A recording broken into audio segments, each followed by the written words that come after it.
नव वर्ष, नया संकल्प, नया लक्ष्य। एक वर्ष के पश्चात दूसरा वर्ष आता है। एक संकल्प के बाद दूसरा संकल्प।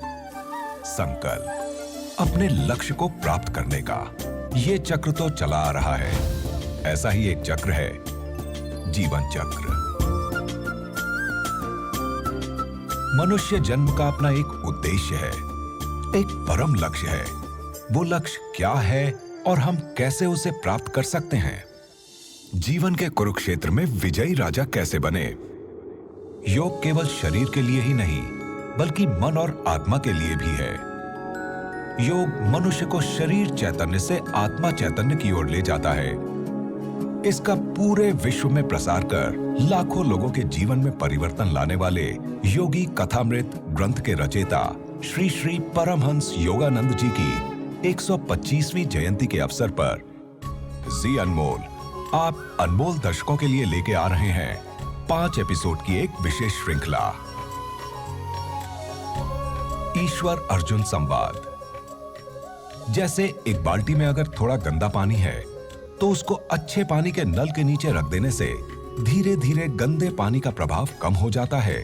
उसी तरह हर दिन ईश्वर का स्मरण दिल से आत्मिक भाव से करने से बुरे कर्म खत्म होते जाते हैं और आत्मा अच्छे संस्कारों से प्रबल होती जाती है।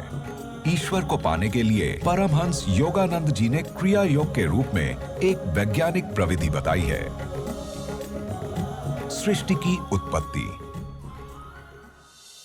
ये हमारा शरीर क्या है और वास्तव में हम क्या हैं।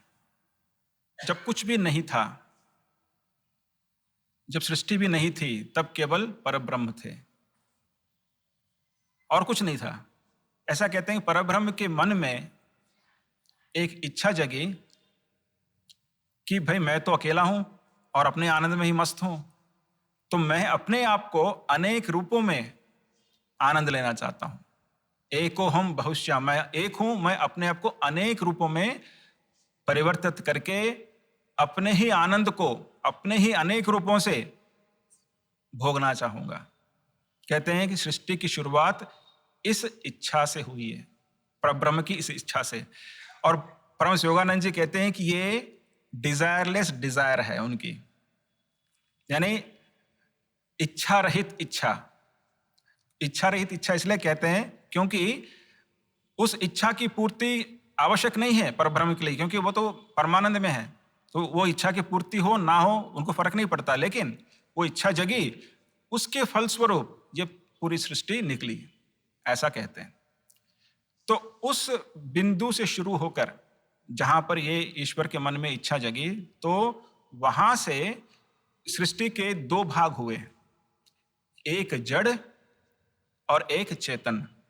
जड़ यानी जिसमें चेतना नहीं है, इनर्ट मैटर मतलब पदार्थ, जिसमें जीवन नहीं है, जीवन शक्ति नहीं है। और एक चेतन, चेतन जगत, चेतन यानी जिसमें चेतना है, यानी जो अनुभव कर सकता है। दूसरे शब्दों में एक भोक्ता यानी जो भोग सकता है, और एक भोग की वस्तु, या एक कह सकते हैं एक खाने वाला और एक भोजन। तो ये जो भोजन है ये हो गया जड़ प्रकृति, और ये जो खाने वाला है या अनुभव करने वाला है ये हो गया चेतन जगत। तो परब्रह्म में जब सृष्टि नहीं रहती तो ये जड़ और चेतन मिल के रहते हैं, इसलिए कोई सृष्टि नहीं होती। जब इनमें सृष्टि की इच्छा होती है तो जड़ और चेतन अलग होते हैं। हम सब ईश्वर के साथ एक थे, इसलिए कहते हैं कि आत्मा परमात्मा का अंश है। लेकिन माया के प्रभाव से, क्योंकि ये ईश्वर की इच्छा थी कि वे अपने आप को अनेक रूपों में अनुभव करें, तो एक में अनेक का भाव लाने के लिए भगवान को माया का प्रयोग करना पड़ा। मतलब एक स्वप्न है भी और नहीं भी। जब तक आप स्वप्नावस्था में हैं लगता है कि सब कुछ सच्चा है, लेकिन जब नींद खुलती है तो स्वप्न भंग जब होता है तो कुछ भी नहीं था। तो वास्तव में कहते हैं कि ये जो संपूर्ण सृष्टि है उसका भी अस्तित्व स्वप्न जैसा ही है। जो हम अपने मन में स्वप्न देखते हैं वो अल्पकालिक होता है, कुछ मिनटों का, घंटों का स्वप्न होता है। लेकिन स्वप्न का गुण क्या है? वो शुरू होता है और अंत होता है, वो चिरकालिक नहीं रहता है और उसमें परिवर्तन होते रहते हैं। इसी तरह से जगत को भी देखेंगे तो इसका जो समय की जो धारा है, जो समय का जो डायमेंशन है, आयाम है, वो बहुत बड़ा है, करोड़ों कोटि कोटि वर्षों का है। लेकिन इसकी भी एक शुरुआत है और एक समय ऐसा आता है, आज विज्ञान भी बताता है कि ऐसा भी एक समय आएगा जब ये सृष्टि रहेगी नहीं, स्वप्न की तरह ये भी समाप्त हो जाएगी। तो हमारे मन में जो स्वप्न जगता है और ये जो बाहर का जो स्वप्न है, उसमें अंतर इतना है, हमारे मन में स्वप्न जो है अल्पकालिक है और ये संसार बहुत लंबे समय तक रहता है। बस इतना ही अंतर है। माया का प्रभाव, ओमकार की शक्ति। ईश्वर ने सृष्टि शुरू की तो उनके अंदर जो चेतन भाग था वो धीरे धीरे धीरे उसका अवरोहण हुआ और वो जाकर पदार्थ में फंस गई। चेतना इस हद तक जड़ हो गई कि उसमें चेतनता दिखना ही बंद हो गया, वो माया के प्रभाव से। तो सृष्टि में दो शक्तियां हैं। एक शक्ति जो ईश्वर के सारे भागों को ईश्वर से दूर रखती है और उसको हम कहते हैं माया या अपरा प्रकृति। लेकिन साथ में एक और भी शक्ति है जो सबको ईश्वर की ओर खींचती है और उसको हम कहते हैं परा प्रकृति या आदिशक्ति, या हम उसको ओंकार भी बोलते हैं। तो वो जो शक्ति है वो सबको वापस ईश्वर की ओर खींचती है। तो जब इस माया के प्रभाव से जगत जो है कई टुकड़ों में बट गया, ईश्वर से दूर हो गया सब कुछ, उसके बाद वो जो आकर्षक शक्ति है वो सब पे काम करना शुरू करती है और धीरे धीरे जड़ प्रकृति से चेतनता बाहर उभर कर आती है। तब जीव जंतु पैदा होते हैं। ये क्रम विकास है, इवोल्यूशन है। ऐसा कहा जाता है, ये शास्त्र में लिखा है कि हमारी जो आत्मा है वो जैसे सोने जैसा है, लेकिन उस पे ऊपर कीचड़ पड़ा हुआ है, दब गया है, वो मिट्टी उस पर गिर गई है और दब गई है, तो इसलिए हमें वो दिखता नहीं है, उस ऊपर का मिट्टी दिखता है केवल। या यूं कहिए कि आत्मा के ऊपर कई सारे पर्दे गिरे गए, उसको ढक दिया गया है। तो कहते हैं ऐसे 5 पर्दे हैं जिसको हम कोश कहते हैं। जब ईश्वर की शक्ति से वापस आत्मा का उत्थान या इवोल्यूशन, विकास शुरू होता है तो धीरे धीरे एक एक पर्दा, एक एक कोश खुलता है। तो पहले खनिजों से पौधे बनते हैं, जब एक कोश खुलता है जिसको कहते हैं अन्नमय कोश। उसके बाद कई जन्म वनस्पति के रूप में गुजरने के बाद फिर उसका अगला कोश खुलता है, पर्दा खुलता है, जिसको कहते हैं प्राणमय कोश। तो प्राणमय कोश खुलने से पौधा बनता है, फिर पौधे से मनोमय कोश जब खुलता है तो जानवर बनता है। तो आप देखेंगे कि पौधे में जीवन है लेकिन मन नहीं है या इतना स्पष्ट नहीं है। वो अपने आसपास के जगत के प्रति प्रतिक्रिया इतना दिखा नहीं पाता है, पौधा या पेड़ कुछ हद तक दिखाता है, ज्यादा नहीं। लेकिन वही जब वो जानवर की योनि में आता है, पशु की योनि में आता है, तो वो एक तो उसमें गति आ जाती है, वो हिल सकता है और आसपास के जो पर्यावरण है उससे वो रिएक्ट भी कर सकता है, प्रतिक्रिया भी दिखा सकता है, उसमें मन आ जाता है। वो दुख भी भोगता है, वो कुछ हद तक खुशी भी भोगता है, लेकिन उसमें विवेक शक्ति नहीं है। उसके बाद कई जन्म जब हम पशु योनि में बिताते हैं तब ज्ञान में कोश खुलता है और आत्मा जो है पशु योनि से मानव शरीर में प्रवेश करता है, मानव योनि में आता है, तब हमें मानव जन्म मिलता है। और मानव में और पशु में अंतर क्या है? मानव में अच्छे और बुरे का विवेचन शक्ति है, डिस्क्रिमिनेशन है, बुद्धि है। जानवरों में, पशुओं में उस तरह की बुद्धि नहीं है। उनमें जो व्यवहार के जो गुण हैं, जिसको कहते हैं इंस्टिंक्ट, वो उसके हिसाब से काम करते हैं, अपने आप को चेंज नहीं कर सकते। लेकिन आदमी जो है अपने आप को विकसित कर सकता है, अपने प्रयासों से विकसित कर सकता है, अच्छा और बुरा दोनों में अंतर समझ सकता है। फिर मानव योनि में कई जन्म लेने के बाद फिर विकास करते करते वो उच्चतर लोकों में पहुंचता है और अंत में वापस ईश्वर में मिलता है।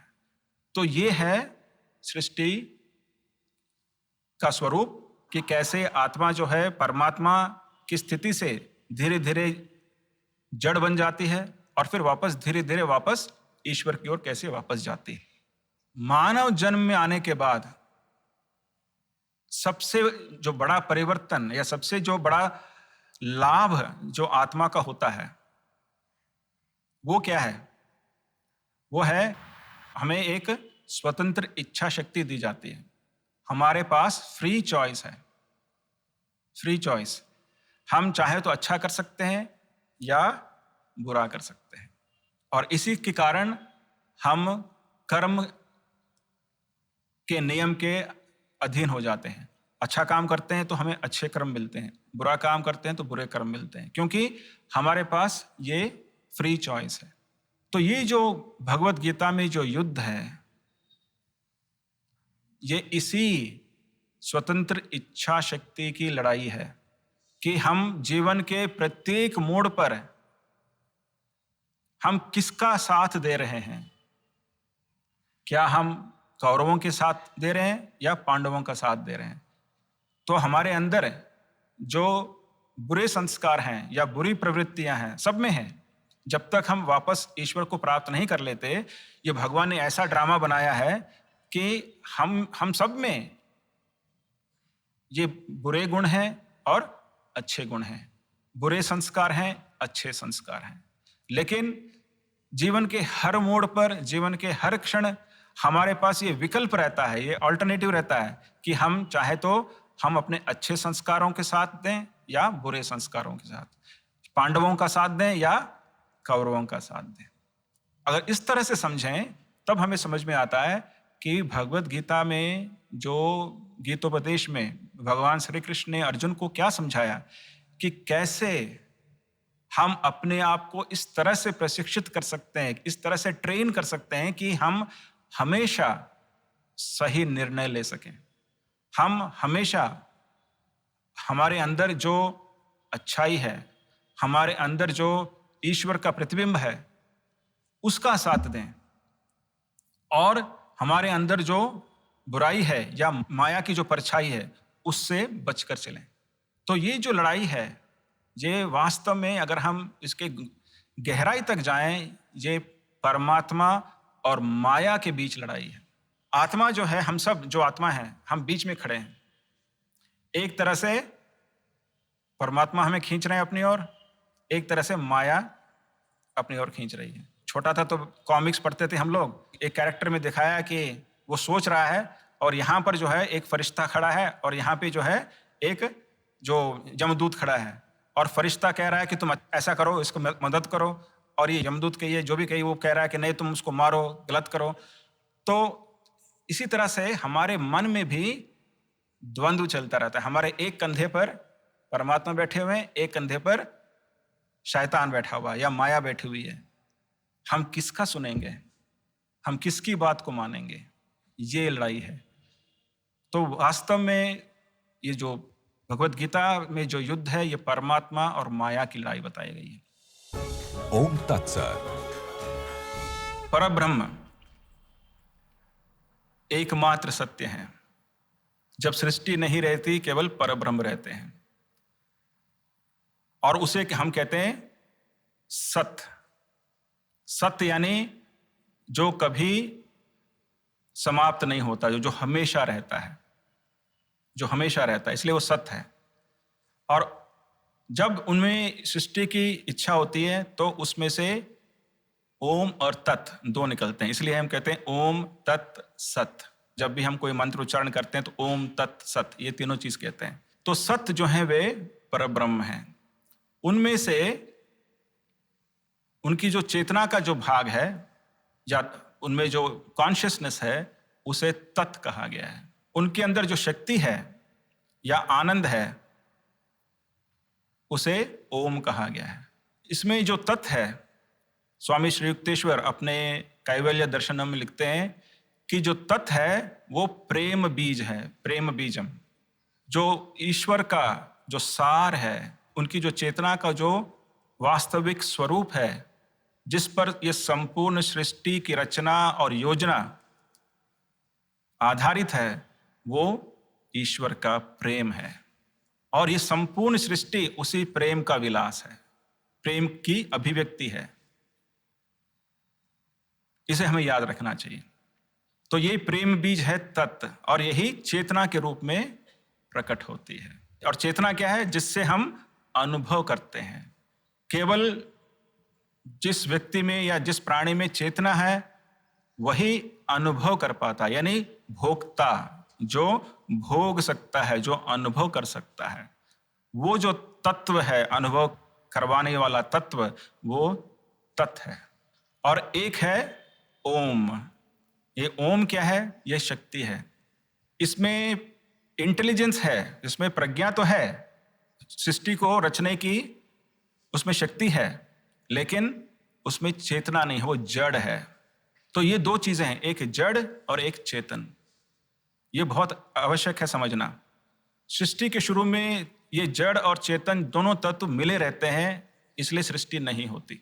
सृष्टि के शुरू में ये जड़ और चेतन अलग हो जाते हैं, एक शक्ति के रूप में निकलता है और एक चेतना के रूप में निकलता है। या एक प्रेम है और दूसरा प्रेम से निकलने वाला आनंद है। एक भोक्ता है, एक भोग है। ये मूल रचना है सृष्टि की। उसके बाद फिर वहां से क्या होता है कि ये जो ईश्वर की जो चेतना शक्ति के प्रभाव में आकर, जो कि माया भी है, ये चेतना भूल जाती है कि मैं ईश्वर हूं, और वो जाकर माया में या जड़ता में फंस जाती है। और तब उससे अहम प्रकट होता है। और उसी अहम चेतना के कारण आज यहां पर हम सब जो बैठे हैं, हम भूल से ये सोच रहे हैं कि हम ये शरीर हैं। ये भूल धारणा कैसे हो गई? क्योंकि ईश्वर की जो शुद्ध चेतना है, जो कि निराकार है, निर्गुण है, वो आकर इस मायावी जड़ सृष्टि में आकर फंस गई और उसने अपने आप को इसके साथ जोड़ लिया, आइडेंटिफाई कर लिया। वो जो चेतना है वो शरीर के साथ एक रूप हो गई, इसलिए वो सोचती है कि मैं ये शरीर हूं। तो आत्मा की ये जो स्थिति है, जिसमें वो भूल से, गलत धारणा से अपने आप को शरीर समझ बैठती है, वो है शरीर चेतना या अहम भाव। ईश्वर की चेतना से शरीर चेतना के आने में कई सारे स्टेप्स हैं।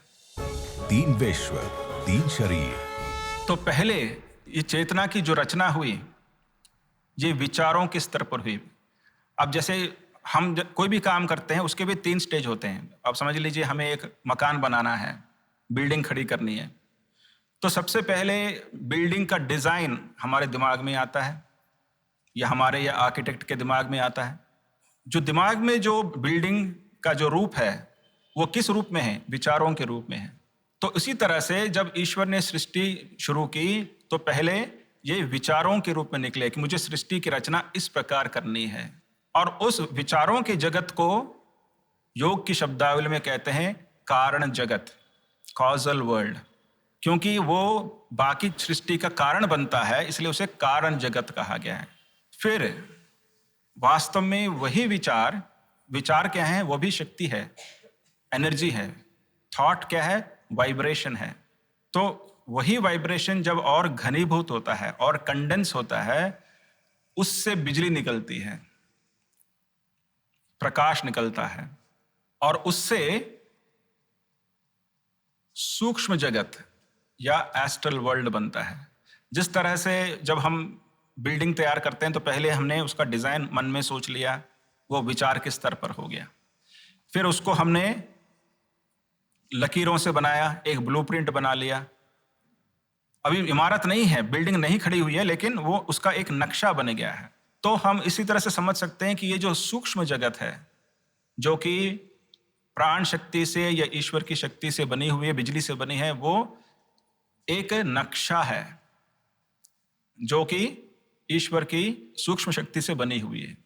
तो वो जो सूक्ष्म जगत या सूक्ष्म सृष्टि है, जब उसका और भी कंडेंसेशन होता है वो और जब घना बन जाता है, यानी उसके जो वाइब्रेशंस हैं और डेंस हो जाते हैं, उससे फिर ये गोचर जो सृष्टि है, जिस जगत को हम देख पाते हैं इन इंद्रियों से, उसका निर्माण होता है और उसे हम स्थूल जगत कहते हैं। तो 3 तरह के जगत हैं, एक कारण जगत कॉजल वर्ल्ड, एक सूक्ष्म जगत और एक स्थूल जगत, causal, astral and physical world. ये रचना है सृष्टि की योग विज्ञान के अनुसार। इसी तरह से हर एक प्राणी जो इस जगत में है और हम सब मनुष्य जो हैं, हमारे भी वास्तव में 3 शरीर हैं। जो हम देखते हैं, जो हार्ड मांस से बना हुआ है, हड्डी और मांस से, ये स्थूल शरीर है। ठीक इसी के अनुरूप, इसी के स्वरूप में बना हुआ एक प्राणों से, प्राण शक्ति से बना हुआ एक शरीर है जिसे हम कहते हैं सूक्ष्म शरीर। और उस सूक्ष्म शरीर से भी और सूक्ष्म, जो कि सूक्ष्म और स्थूल शरीर दोनों का ही कारण है, विचारों का एक शरीर है जिसे कहते हैं कारण शरीर। जब तक हम जीवित हैं तो हमारी जो चेतना है, जो कि वास्तव में तीनों शरीर ही नहीं है, उससे भी परे है, वो जो आत्मा जिसे हम कहते हैं शुद्ध चेतना, वो इस भौतिक शरीर से एक रूप है। वो आत्मा समझ बैठी है कि मैं ये स्थूल शरीर हूं, इसलिए हम सोचते हैं कि मैं ये शरीर हूं। ये कितना महान मनोवैज्ञानिक सत्य है जो कहीं नहीं बताया जाता, कि वास्तव में हम अपने आप को शरीर क्यों समझते हैं, जबकि पता है कि इसको छोड़ना है एक दिन, क्योंकि हम इससे एक रूप हो चुके हैं। दिन रात हम ये सोचते हैं कि मैं ये शरीर हूं। मृत्यु के समय, जो कि हर एक के साथ होना ही है, हम सब आज हैं, आज से 100 साल बाद कोई नहीं रहेगा। मैं कभी कभी ये कहता हूं कि मैं भी भविष्यवाणी कर सकता हूं। ये भविष्यवाणी क्या है कि मैं ये भविष्यवाणी कर रहा हूं कि आज से 150 साल बाद यहां जो बैठे हैं कोई नहीं रहेगा, और ये अकाट्य है, ये कभी गलत हो ही नहीं सकता। 150 साल इसलिए बता दिया क्योंकि आजकल लोग लंबा जी रहे हैं, हो सकता कोई 125 साल जी ले, तो थोड़ा सा मार्जिन रख लिया है मैंने। कहने का अर्थ यह है कि मृत्यु जो है वो अवश्यंभावी है, इनएविटेबल है। और लेकिन ये दुख की बात नहीं है। परमहंस योगानंद जी कहते हैं कि जो पापी है उसको भी मरना है, जो महान से महान संत है उसको भी शरीर त्याग करना है। तो जब महान संत को भी ये भुगतना पड़ता है तो ये गलत बात तो हो नहीं सकती। तो मृत्यु के समय क्या होता है, केवल ये भौतिक शरीर गिर जाता है और आत्मा जो है वो सूक्ष्म और कारण शरीरों को लेकर सूक्ष्म लोकों में प्रस्थान करता है। तो वास्तव में हमारी मृत्यु जिसे हम कहते हैं, वो उसकी मृत्यु कभी नहीं होती। आत्मा की मृत्यु कभी नहीं होती। केवल वो किस शरीर से अपने आप को एक रूप समझती हो आत्मा, उसमें परिवर्तन आ जाता है। जब तक हम स्थूल शरीर रहता है तब तक हम समझते हैं हम स्थूल शरीर हैं। स्थूल शरीर जब छूट जाता है तब हमें पता लगता है कि अरे मैं तो शरीर था ही नहीं, मैं तो देवता हूं, सूक्ष्म शरीरधारी हूं। तो ये है सत्य। कुंडली चक्र। जिस तरह से हमारे स्थूल शरीर में एक स्पाइनल कॉर्ड है जिसको हम कहते हैं मेरुरज्जु। मेरुरज्जु क्या है? मस्तिष्क से नीचे जो निकलने वाला जो एक भाग है शरीर का, जिसमें सारे नाड़ियां हैं, सारे नर्व्स हैं, जो ब्रेन को, हमारे मस्तिष्क को पूरे शरीर से कनेक्ट करते हैं। तो ये जो स्पाइनल कॉर्ड है हम सब में, वो मेरुरज्जु, वो यहाँ से, मेरुशीर्ष बोलते हैं, ये मेडुला, वहाँ से निकलकर नीचे जहाँ हमारी पूंछ है वहाँ तक ये जाती है।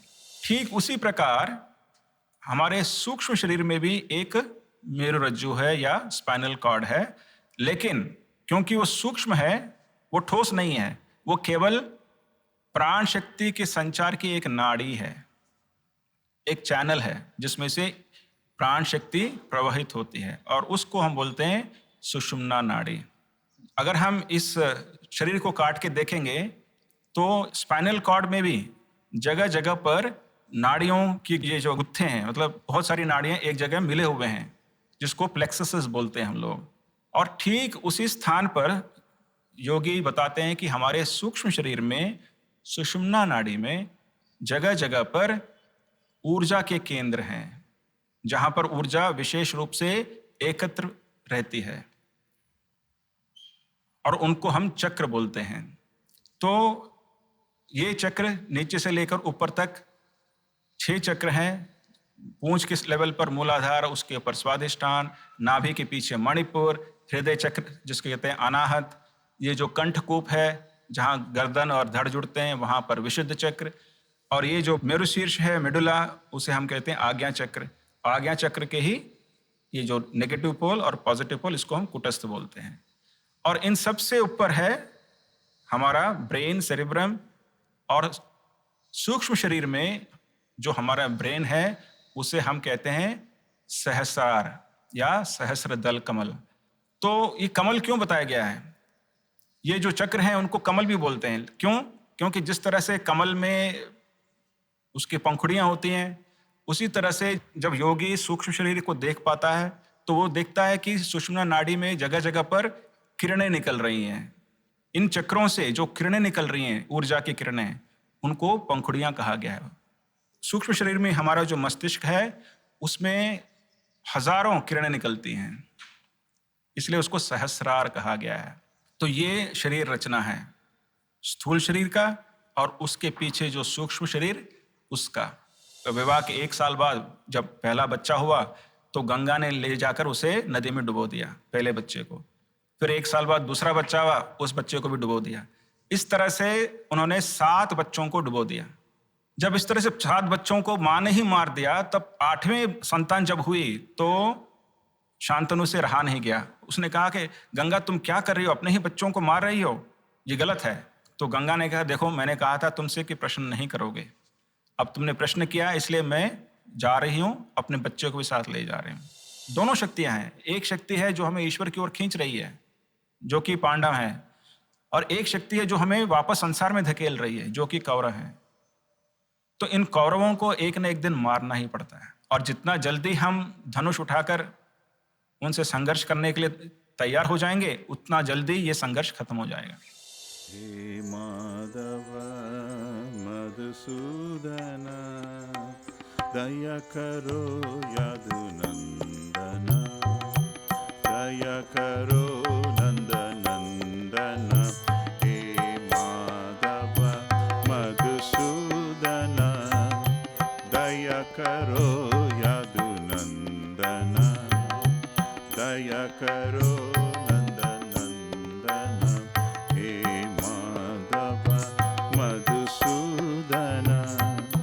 दया करो यदुनंदन, दया करो नंदनंदन।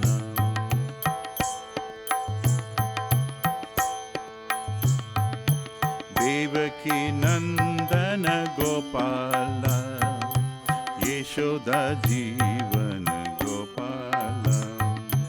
देवकी नंदन गोपाल, यशोदा जीवन गोपाल। देवकी नंदन गोपाल, यशोदा जीवन गोपाल। देवकी नंदन गोपाल, यशोदा जीवन गोपाल। गोविंद जय जय गोपाल जय जय, गोविंद जय जय गोपाल जय जय।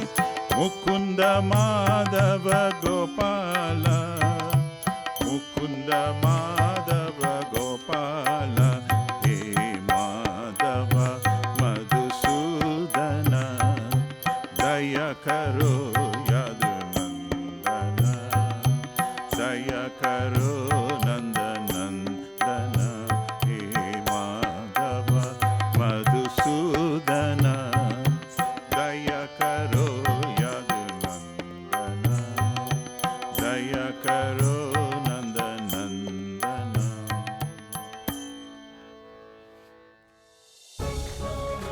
जय गुरु।